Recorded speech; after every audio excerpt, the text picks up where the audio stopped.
Welcome to The Source, where we combine the headlines with in-depth conversations with the newsmakers themselves. I'm Pinky Webb. Today on the program, the Philippines files another diplomatic protest against China following the return of Chinese vessels in Julian Felipe Reef. A top U.S. official says President-elect Bongbong Marcos is free to enter their country in his future official visits. And later, the president-elect picks a retired UP professor and geopolitics expert as his national security advisor. Incoming national security advisor Clarita Carlos joins us live.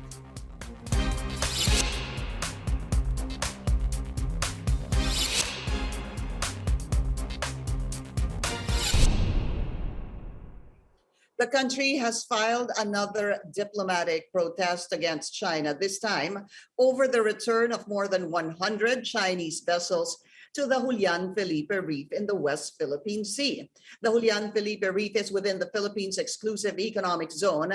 The Foreign Affairs Department said the vessels were spotted illegally operating in the vicinity in April. The agency also stressed that China's lingering presence in the waters is a source of instability in the region. The DFA renewed its call for China to comply with its obligations under the law.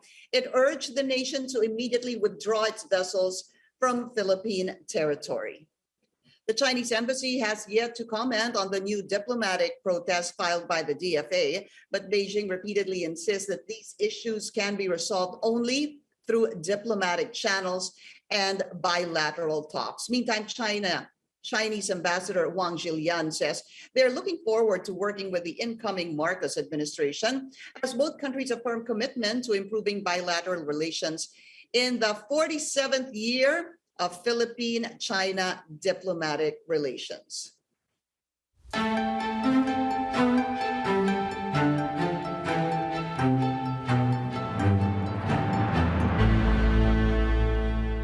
And what are the plans and priorities of the incoming National Security Advisor of President-elect Bongbong Marcos? Let's go straight to the source of the story. We have incoming National Security Advisor Clarita Carlos. Professor Carlos, welcome to the source. It's good to see you again. Hi, Pinky. How are you? I'm good. How about you? Excited on your new role? Busy. I don't know that excited is the word. I know that you have been busy granting interviews, and I've watched a couple of them already. But, well, of course, first I want to say congratulations to you.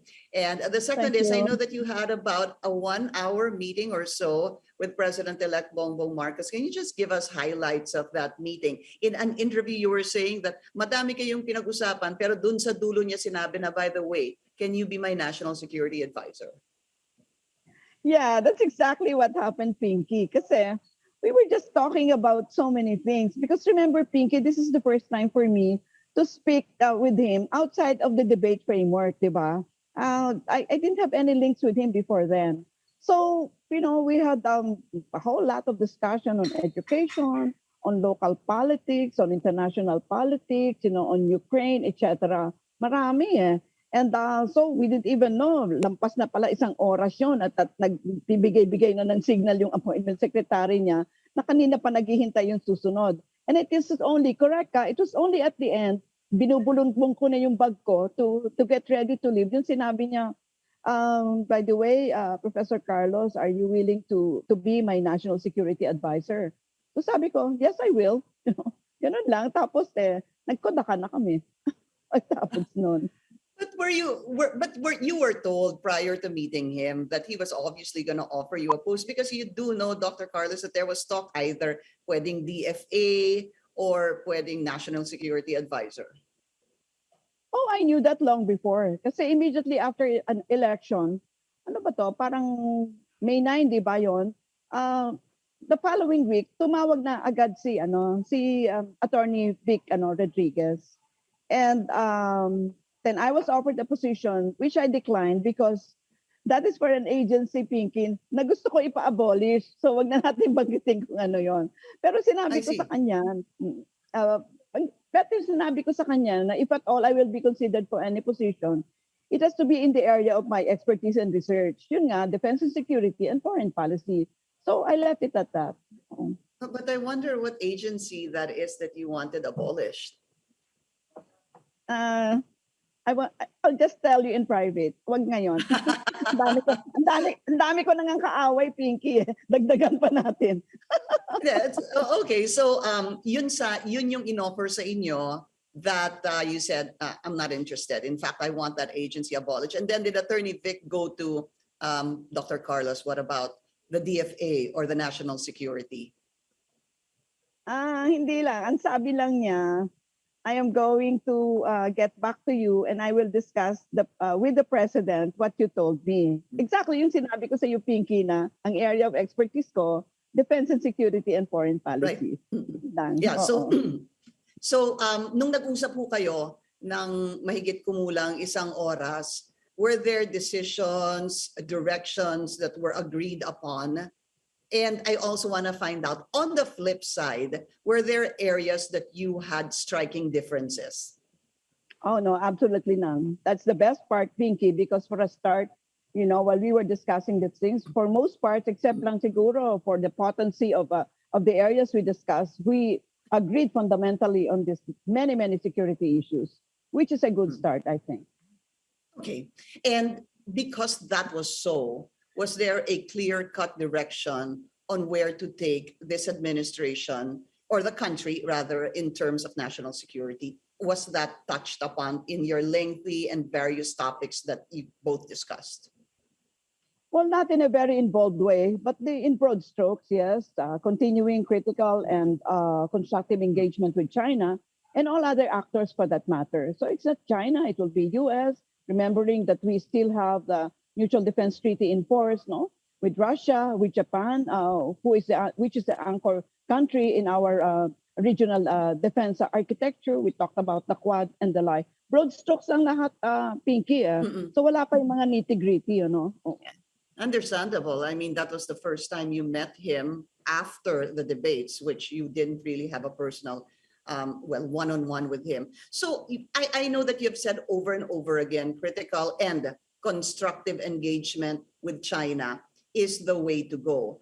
How can we move forward as National Security Advisor with a critical and constructive engagement with China with the recent incursions in the West Philippine Sea? Papaano ho kaya ninyo gagawin o gagampanan ang inyong trabaho bilang National Security Advisor when there is this, well, obviously, territorial dispute? Well, I think my training as a political scientist here would come in handy. Because in political science, the best framework really for 2 or more political actors is what is called deep understanding. It's the German term is Verstehen. You try to understand China. Where is China coming from? But China also has to understand us. Where is it coming from? And then let us identify our commonalities. And it starts with the definition of terms, no? So if China wants joint exploration of, the seabed, then let us define operationally. Di ba, Pinky, sa master's thesis mo, may definition of terms. Kasi kung doon pa lang sa definition of terms, hindi na kayo magkatugma, you will really have a problem. So definition of terms is very, very important. Ano ibig sabihin ng jointness? And then, Pinky, tutukod ka doon sa sinasabi ng leader nila, si Xi Jinping, no? Yung shared future, shared prosperity. Bakit naman bigla ka na lang nag-declare ng fish holiday? Hindi mo man lang kami Right. kinausap, 'di ba? So, isama mo naman kami sa usapan na 'yan kasi ayan ay tungkol sa isda. Paano naman yung mga fishermen namin na bigla na lang fishing holiday, di titigil naman 'yan. Paano 'yan? 'Di ba? So, nothing really cannot be solved by talking. Let's continue talking because the alternative is, you know what the alternative looks like, Pinky, 'di ba? Yeah. And obviously, that's not where anybody would want to go. It's very important that you brought that up, because when you say definition of terms in many aspects and possibly in so many, dyan po nag-uumpisa para you have a stable understanding and foundation of where talks should lead. But if we were to just generalize it, and the narrative of China is really the 9-dash line, which of course was already invalidated by the Permanent Arbitration Court. How can we have a definition of terms when they insist on this historical 9-dash line? well, then we will keep on insisting on what the arbitral tribunal had declared, that there is no basis for the nine dash line. No, we'll just keep on insisting. They will keep on insisting until magkaano tayo, magkatugma na yung definition of terms natin. Kasi hanggang hindi tayo nagkakatugma, there is no consensus on the definition of terms, there is no reason to move forward, di ba? Kaya yun, jointness, no? Kaya siguro, Pinky, dapat maingat din tayo sa mga ginagamit nating words. Di ba yung kalayaan atin? Ba't natin ginagamit yung word na claim, Pinky? Dapat sabihin mo, It's kalayaan ours. is ours. Sila lang naman nagkiklaim. So wag natin gamitin yung claim. Tama ba? Ano tingin mo, Pinky? So yung posturing pa rin natin and what we use and what we say in our daily lives, tsaka even sa mga report, hindi natin kiniklaim yon. Atin ito. Atin yan. Kaya siguro, Pinky, kayo makakatulong bilang journalist, no? Huwag nyo nang gamitin yung word na yan. Of course, what is in the name, no? Pero syempre, importante yan. Kasi mamaya, isasaloobin mo na atin yan. Sabi niya, ay akin yan. Di tayo, mag-usap tayo. Pero ikaw nagkiklaim kasi amin yan. Fishing Makita ban mo yung of difference, China. di ba? Yes, absolutely. You talked about the fishing ban implemented by China from May, I believe, till about mid-August. Let's talk about that because that's practical terms. Yung ating mga mangingisda na sinasabi ninyo, paano naman mga mangingisda yung ating mga kababayan kung merong fishing ban, which includes the West Philippine Sea. But Dr. Carlos, we need to take a very short break. We will be right back. You're watching The Source on CNN Philippines. I'm Pinky Webb. Our guest today, incoming National Security Advisor, Dr. Clarita Carlos. So the fishing ban that was implemented May till about mid-August, Dr. Carlos, the Philippines, the DFA has protested this. How can we move forward? Although may mga report naman supposedly that meron pa rin tayong mga kababayan who continue to fish. But how can China just impose a unilateral fishing ban, which actually includes the West Philippine Sea? Atin ito. That's my point, Pinky. Remember, China and the Philippines and many other countries claiming the contested South and East China Sea, they're all signatory to the UNCLOS. That means we know the legal frameworks, we know the floor and the ceiling of the UNCLOS, and so we know the legal environment within which disputes will have to be settled or managed. Okay, right now, siguro, konting commercial, Pinky, I'm writing a book on regional fishing agreement. Kasi walang ganyang framework eh. If you have a regional fishing agreement, all the countries washed by the contested South and East China seas will have to agree on a fishing framework. And that would have to be something with force. No, it's not something that, you just join in and never mind. No? Because when it has the full force of law, that means that we agree that we talk about when are we going to allow the fish to regenerate their stocks. Kanya nga may fishing holiday. We are not questioning, Pinky, the fishing holiday.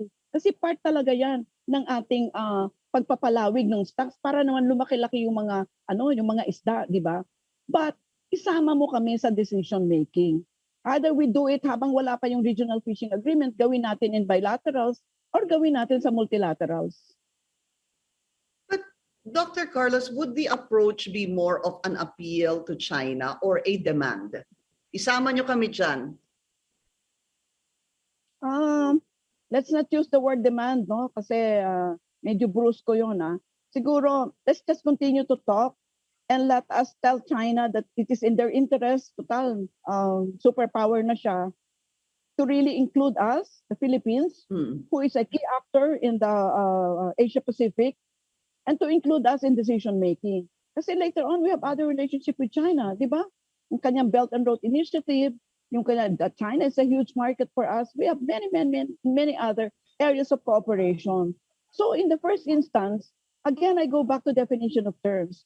Every time we deal with China or XYZ, whoever country, let us start with the definition of terms kasi ganyan, Pinky, nag-aawayan eh. And the definition of terms would be operational definition of terms. Ano ibig sabihin, Pinky, ng operational? Ibig sabihin, nabibilang ko siya, nakikita ko siya. At pareho tayong sinasabi, yan, 10 yan, hindi 15. Do you see? Pag meron tayong consensus on the operational definition of terms, then we move forward. Kung umpisa pa lang, Hindi natin malaman kung when a fishing holiday will be declared. O ito nga, ginawa niyang unilateral. Dapat yan multilateral kasi ang dami nating bansa na maaapekto niyan. We have to continue insisting that China, you have to go the multilateral route kasi yan ang sinasabi ng leader ninyo. It's not anything that we're asking. It is what your leaders are saying. Dilamanan nyo yan, di ba? Yeah, okay. Interesting. So yung sa Julian Felipe Reef also, again, another diplomatic protest filed by the DFA regarding this. This was a big story, if I'm not mistaken, last year, 2021, if not March or April. I guess the simple question, Dr. Carlos, would be to someone asking and wondering, kailan ba titigil yung ganitong klaseng siguro sitwasyon na nakikita natin? Some lawmakers already calling this even bullying.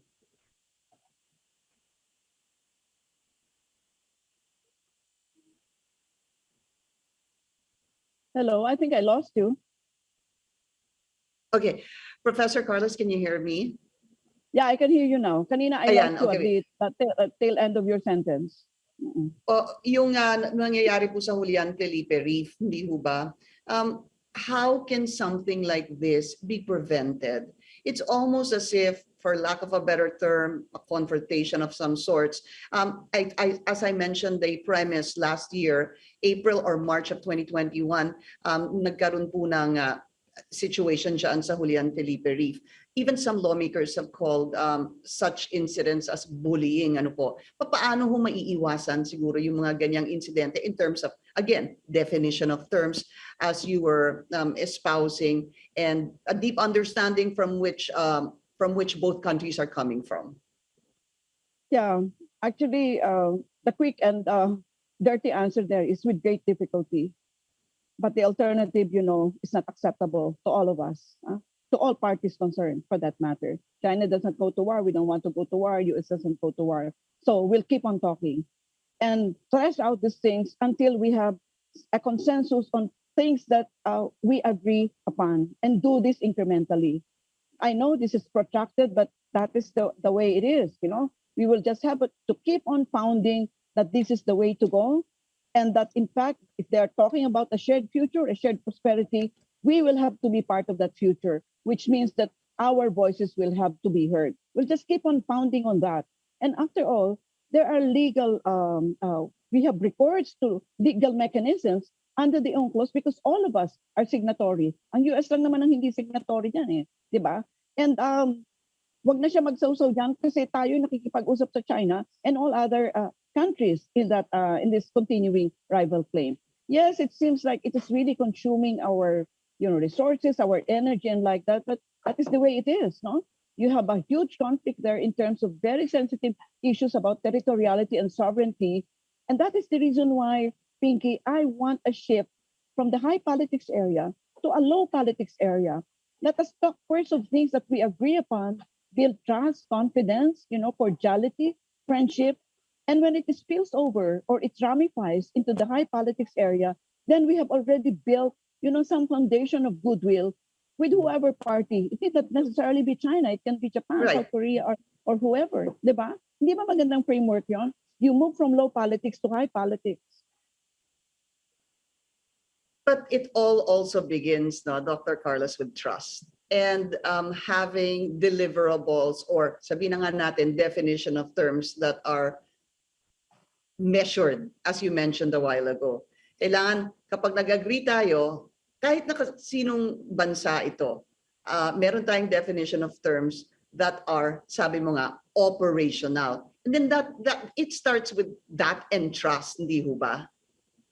Yes, but the trust is not a starting point. The trust will have to be built up over the years, for that matter. I have a neighbor here, Pinky. I live on campus, di ba? Who is a marine scientist. Alam mo bang 25 years ago, the Chinese marine scientists and the Filipino marine scientists had been cooperating. You never report about that because it's not sexy to report about cooperation among marine scientists. But they are already cooperating. They are looking at the contested South China Sea as one ecology. They're not talking territory sovereignty. That's the reason why I've written a paper saying that the functional route is the best route to resolving the South China Sea issue. In fact, whenever I'm in Beijing or Shanghai, I tell them, ayan yung mga 7 artificial islands niyo na wineponize niyo, gawin natin yung research stations like the one in Antarctica. Di ba? Unti-untiin mo. Kasi Pinky, 22 years ago, ewan ko kung nakwento ko na sa iyo yun noon, hindi nga ako pinapasalita ng Chinese representative sa isang international conference because I was talking about the South China Sea. Pero I prevailed eventually and I talk about exactly the thing that I'm talking about sa iyo ngayon. The functional Now, route to managing the problem. Oh, alam mo ba, Pinky, kung anong ginawa niya pagkatapos ako magsalita? Aba, tituwan-tuwa siya. Umikot siya doon sa table tapos kinuha niya yung kamay ko. Sabi niya, oh, wow, Dr. Carlos, I really like what you're saying. Sabi ko sa kanya, Pinky, at tingnan mo na, kanina ayaw mo akong pasalitain. What's my point, Pinky?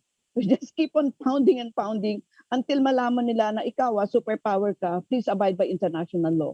Diba? It's the way to go. I think, There's no other way. and you're saying that if you talked about this 22 years ago, definitely this is the route that you're taking right now. Hindi ho kayo mapapagod to keep on talking. Yeah, just keep on talking, Pinky, kasi ang susunod, alam mo na, hindi acceptable to all of us. Keep on talking. Dr. Carlos also, I know that diplomatic protests are obviously necessary kasi pag hindi po ito na final, parang pumapayag kayo or you acquiesce, po.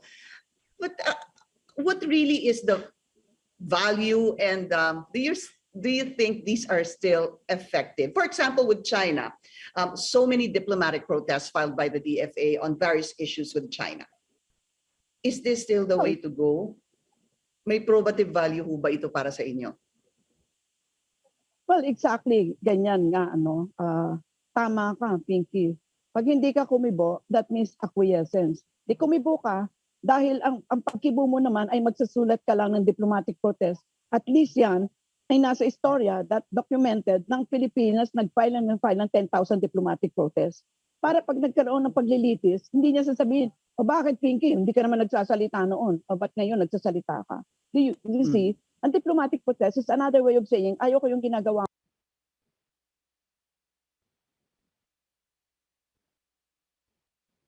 All right, we're losing Dr. Carlos on Zoom, but we will be right back.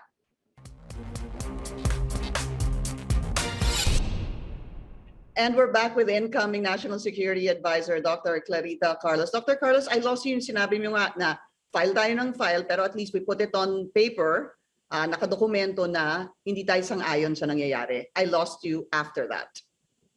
Okay, sige. I simply reiterate that akala mo parang inutile na tong efforts na to. They are not. Pag nagkaroon ng paglilitis, makikita na at every turn of the way, nagpa-file tayo ng protest, meaning we are not acquiescing to what is happening on the ground. So let us just continue filing this protest because there are simultaneously, we are doing something else. We are getting our fisheries people to talk to their fisheries people, our Coast Guard to talk to the Coast Guard. Gawin nating functional cooperation, Pinky. Yun nga yung thesis ng paper ko na sinasabi ko sa iyo kanina, di ba? The functional route is the best route because it is the non-political route, no? Of course, isda din is contentious, pero siyempre, mas contentious naman yung territory, no? But isda is, sino naman makikiaway sa isda? Ang pagkikiawayan lang natin yung fish holiday, where to fish, when to fish, how much to fish, etc. Kaya nga sana matapos ko na yung libro ko on regional fishing agreement para, kung gusto nilang gamitin yon, ay magiging legal framework yon ang gusto nilang mangyari. Magkaroon pa kaya kayo ng oras after this na matapos ang inyong libro, knowing that you're coming in as a National Security Advisor. But Dr. Carlos, I have so many questions, pero 3 minutes left, so dadaanan ko po. Peace talks, your stand on peace talks. Siguro, tapusin na natin yan, Pinky. Ano po may mapapag-usapan sa peace talks na yan? No? Let's just go to the ground. And again, using the inclusive framework, let us include them in things that are happening on the ground. We don't have any quarrel in regard to the things that really are happening, the lack of opportunities, injustice, etc. Wala na tayong quarrel dyan. So we have common grounds already, di ba? And let us proceed from there. Huwag na tayo magsayang ng energy na talking, sayang na lang yung laway natin yan doing that. And let us proceed to the ground already. Ang dami ng nangyayari na success. I-replicate natin yung success, yung failure, hanapin natin bakit siya naging failure. And like that, that's the way to go. Tama na yung negotiation. Gusto. Bata ka pa ata, Pinky, ganyan na yan, di ba? Nag-negotiate na. Opo. And I heard you say na ayaw nyo na gamitin itong mga salitang red tagging. Ay nako, Pinky, I mean, kilala mo ko. You're a personal friend, no? Ayoko ng ganyan label because labels, they do not define a person. Kunyari sabihin kita, oh, Pinky, ikaw komunista ka, ha? Bakit may communist pa ba? Sus Maria Josep, will you please define your terms? Tapos magkakamot ka ng ulo. Oh, see, don't use that, don't use any label. Because that is a lazy way to define a person. You don't define a person by labeling. May katuturan ba yan, Pinky? Di ba wala? O kung walang katuturan, ba't mo gagawin pa? Tama na yan. Okay. No? Huwag na natin Okay. gawin yan. Yung future, how do you foresee future U.S.-Philippine relations, the Mutual Defense Treaty, the BFA? Yeah, let us, I think, Pinky, yung term would be, let's be smart, intelligent, no? 1951, syempre, lugmok na lugmok mo tayo sa after the Second World War. Tapos hinihingi pa natin sa US yung reparations dahil we are one of the most devastated countries, second to Poland, no? Pero ngayon, we are in a better place. We are one of the surging economies in the Asia Pacific. So iba na ngayon yung negotiation stance natin. And let us keep on telling the Americans, this is our national interest. Don't define our national interest for us, no? Siguro yung, alam mo, Pinky, I'm sure alam mo lahat ng tao nagsasabi mataray ako. Actually, hindi ako mataray. I'm simply assertive. Just keep on asserting that ito national interest natin at we don't want our national interest to be defined by any foreign power for that matter. And let us proceed from there. Diba? Last point, and also very interesting to me with your past interviews, Dr. Carlos, kasi kapag sinabing national security, di ba, it involves yung security ng ating bansa, etc. No? But you talked about something very, that really caught my interest. Sabi niyo, it talks about human security, food security, energy security, water security, that actually concerns all of us. How will you work and how does that come into play? Yung sinasabi niyo ng human security in your role, your role as a national security advisor. Yeah, Pinky, you're correct, no? We are not setting aside the military component of national security, the ones which we are used to talking about, but I think we should bring it nearer to the individual because at bottom, national security is your security as an individual. Di ba, Pinky? Security mo, energy mo, pagkain mo, the air that you breathe, yung water na iniinom mo. These are all the things that affect the daily acts of living. Hindi ba yun ang katiwasayan ng kalooban mo? Of course, matiwasay ang kalooban mo na walang gera mangyayari dyan sa contested South China Sea. But this is so distant from your day-to-day life. I'm not saying it's not important, but what is most important is your life, everyday life. And that is the component of human security. Siguro, Pinky, yun ang i-bring in ko as a social scientist, as a slightly different perspective on our national security. And I think from my talk with the president the other day, parang, I think we're on the same page in regard to that. National security is human security at bottom. Dr. Carlos, I look forward to that. Congratulations to you. And of course, I wish you all the best. Maraming salamat po sa inyo. Thank you very much, Pinky. And ingat ka lagi. Ikaw din. Maraming salamat po. Incoming National Security Advisor, Dr. Clarita Carlos. Thank you for joining us here on The Source. I'm Pinky Webb. You're watching CNN Philippines.